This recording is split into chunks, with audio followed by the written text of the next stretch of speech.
નમસ્કાર મિત્રો, સ્ટડી ડોઝમાં ફરી એકવાર તમારું સ્વાગત છે. મિત્રો, ઘણીવાર તમને પ્રશ્ન થતો હશે કે કોઈ શબ્દમાં પાર્ટ્સ ઓફ સ્પીચ અને ફંક્શનમાં શું તફાવત હોય. કદાચ તમને ખબર પણ નહીં હોય કે આ બંને શું હોય. તો ચાલો મિત્રો, વધારે વાર ન લગાડતા આ બંને ટોપિક વચ્ચેની કન્ફ્યુઝન દૂર કરીએ. તો પહેલાં છે મિત્રો parts of speech. Parts of speech એ શબ્દનો પ્રકાર દર્શાવે છે. તે એ જણાવે છે કે કોઈ શબ્દ વાક્યમાં કઈ શ્રેણીનો છે, જેમ કે નામ, સર્વનામ, ક્રિયાપદ, વિશેષણ, ક્રિયાવિશેષણ, પ્રિપોઝિશન, કંજક્શન અને ઇન્ટરજેક્શન. એના અંગ્રેજી નામ છે noun, pronoun, verb, adjective, adverb, preposition, conjunction and interjection. જેમ કે જીગો રન્સ ફાસ્ટ. આ વાક્યમાં જીગો નાઉન છે, રન્સ ક્રિયાપદ છે, ફાસ્ટ ક્રિયા વિશેષણ છે, કેમ કે તે રન ક્રિયાપદની વિશેષતા દર્શાવે છે. તો આ રીતે મિત્રો કોઈપણ શબ્દનો પાર્ટ્સ ઓફ સ્પીચ આ 8માંથી કોઈ પણ એક હોય છે. પછી બીજું છે મિત્રો function of word. Function of word એ વાક્યમાં તે શબ્દ શું ભૂમિકા ભજવે છે તે દર્શાવે છે. વાક્યમાં તે શબ્દ શું કાર્ય કરે છે તે દર્શાવે છે. જેમ કે જીગો રન્સ ફાસ્ટમાં જીગો એક કર્તા એટલે કે સબ્જેક્ટ છે, કેમ કે વાક્યમાં મુખ્ય રીતે જીગાની વાત થાય છે. હવે મિત્રો આગળ કોઈ એક જ શબ્દ અલગ અલગ વાક્યમાં અલગ અલગ કાર્ય કરી શકે. જેમ કે જીગો રન્સ ફાસ્ટ. આમાં જીગો એક કર્તા એટલે કે સબ્જેક્ટ છે, કેમ કે વાક્યમાં મુખ્ય રીતે જીગાની વાત થાય છે.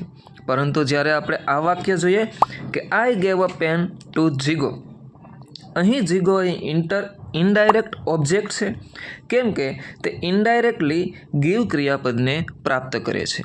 તો હોપફુલી મિત્રો તમને પાર્ટ્સ ઓફ સ્પીચ અને ફંક્શન વચ્ચેનો તફાવત ક્લિયર થયો હશે, એના બંનેના અર્થ સમજાયા હશે. હવે આગળ આપણે એક જ વાક્યમાં આ બંનેના શું તફાવત હોય છે આ જોઈએ. હવે મિત્રો આગળ આપણે આ એક જ વાક્ય દ્વારા આ બંને જે કોન્સેપ્ટ છે એને ક્લિયર કરીએ. તો પહેલો શબ્દ છે, અહીંયા એક વાક્ય આખું આપ્યું છે. The teacher explains difficult concept to students with great patience. તો પહેલો શબ્દ છે ધ. તો આ ધ કયા પ્રકારનો શબ્દ છે એ આપણને જોવાનું છે, કારણ કે કયા પ્રકારનો 8માંથી શબ્દ છે એના આધારે આપણે એનો પાર્ટ્સ ઓફ સ્પીચ ખબર પડશે અને વાક્યમાં એનું શું કામ છે એના આધારે આપણે એનું ફંક્શન ખબર પડશે. તો ધ એ આર્ટિકલ છે અને આર્ટિકલ છે એ એડજેક્ટિવમાં આવે છે. અને વાક્યમાં એનું શું કામ છે તો કે વાક્યમાં એ ટીચર શબ્દને નક્કી કરે છે, નિશ્ચિત કરે છે. તો વાક્યમાં એ ડિટરમાઇનરનું કામ કરે છે. તો ધનું પાર્ટ્સ ઓફ સ્પીચ થશે એડજેક્ટિવ અને એનો ફંક્શન થશે ડિટરમાઇનર. પછી ટીચર છે. તો ટીચર કયા પ્રકારનું નામ છે, કયા પ્રકારનું પાર્ટ્સ ઓફ સ્પીચ છે તો કે નાઉન છે. વાક્યમાં એનું શું કામ છે તો કે વાક્યમાં એક કર્તાનું કામ કરે છે. તો ટીચરનો પાર્ટ્સ ઓફ સ્પીચ થશે નાઉન અને એનું ફંક્શન થશે સબ્જેક્ટ. પછી છે એક્સપ્લેન્સ. તો એક્સપ્લેન કયા પ્રકારનો શબ્દ છે તો કે એક્સપ્લેન એ વર્બ છે. વાક્યમાં એ શું કામ કરે છે તો કે વાક્યમાં એ મુખ્ય વર્બ તરીકે કામ કરે છે. તો એનો પાર્ટ્સ ઓફ સ્પીચ થશે વર્બ અને એનું ફંક્શન થશે મેઇન વર્બ. પછી છે ડિફિકલ્ટ. તો ડિફિકલ્ટ કયા પ્રકારનો શબ્દ છે તો કે ડિફિકલ્ટ વિશેષણ એડજેક્ટિવ છે. વાક્યમાં એ શું કામ કરે છે તો કે વાક્યમાં પણ એ વિશેષતા દર્શાવવાનું કામ કરે છે. કોની તો કે કોન્સેપ્ટ, આગળનો જે શબ્દ છે એને. તો ડિફિકલ્ટનો પાર્ટ્સ ઓફ સ્પીચ થશે એડજેક્ટિવ અને એનો ફંક્શન થશે એડજેક્ટિવ. બંને સેમ ટુ સેમ જ રહેશે, કારણ કે બંને જગ્યાએ એ સેમ જ છે. પછી છે કોન્સેપ્ટ. તો કોન્સેપ્ટ કયા પ્રકારનો શબ્દ છે તો કે કોન્સેપ્ટ એ નાઉન છે અને વાક્યમાં એ શું કામ કરે છે તો કે વાક્યમાં એક કર્મ ઓબ્જેક્ટનું કામ કરે છે, કેમ કે એક્સપ્લેન થવાની ક્રિયાને સીધી રીતે પ્રાપ્ત કરે છે.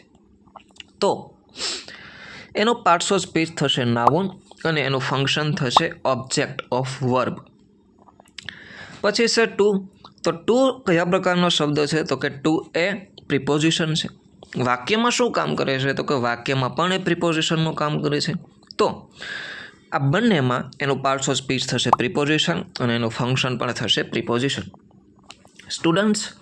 તો સ્ટુડન્ટ્સ છે એ કયા પ્રકારનો શબ્દ છે તો કે સ્ટુડન્ટ્સ એ નાઉન છે અને એનું વાક્યમાં શું કામ છે તો કે વાક્યમાં ઓબ્જેક્ટ તરીકે કાર્ય કરી છે.